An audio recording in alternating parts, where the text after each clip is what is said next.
with us for this week's Health in a Handbasket from the American Diabetes Association. Did you go to the drive-thru on your way here? I did, yeah. Wow. Special just for you. Yeah, I was going to say, look at all this. Burgers and fries and soda, and we can do better. We can do better.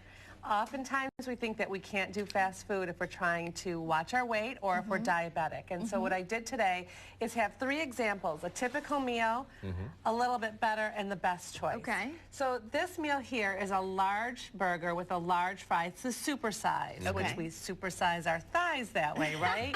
Because this meal has almost a whole day's worth or half a day's worth of calories, a little over 1,300 calories. Wow. 188 grams of carb and 51 grams of fat. That's what gets me 188 grams of carbs. So if you're a lot. right, and if you're diabetic, that's about almost 14 carbohydrate exchanges just in this meal. Yeah. So this is just a regular soda. This supersize is about 2.5 of a single serve. And that's a lot of added sugar, and that's where that carbohydrate's coming from. So a little bit better would be a smaller size. So when you're going through fast food, think kid size or think small.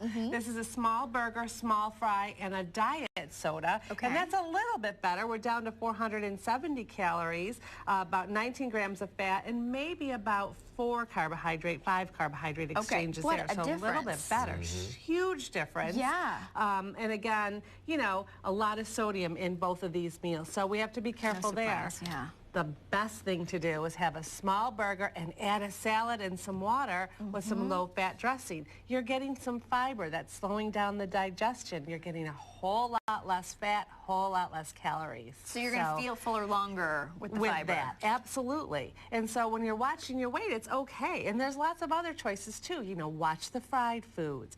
Add a fruit if they have a fruit option. Use a soft drink that doesn't have any sugar, maybe like a non-sweetened tea. Sweet tea is a big thing, but you're getting a lot of added sugar with a lot of added calories.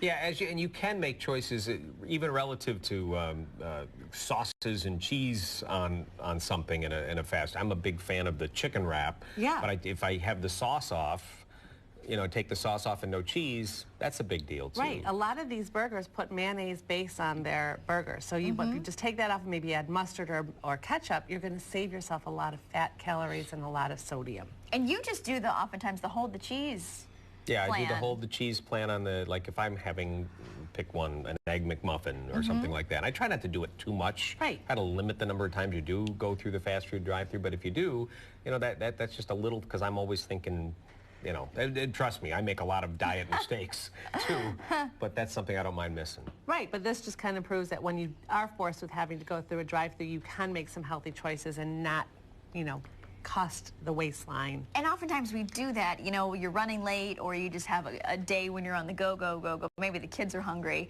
So if you figure out what you can have in advance, then you're not going to make that mistake, hopefully, when you pull through the drive-thru. And all these restaurants have their nutrition information right on their website. So that's the best place to look. If you can plan ahead a little bit, you'll save yourself a lot. I call that sticker shock when you find out how many calories are in some of the fast food. The hardest thing at all when your kids were younger, and occasionally you'd go through and get the Happy Meal with the fries and all that stuff, is once you smell a French fry. Oh my God. And then you have to taste a French fry. And once you've tasted one French fry. Now, is there any truth in the theory that if you're eating your kids' food, there's no calories? Or I wish that was true, but unfortunately it's not. But here's the good news about that. You're sharing, so you're automatically reducing your calories. So but you have yours and then you have half of theirs. Well, what I always tell them is I have to check it to make sure it's okay for them to eat.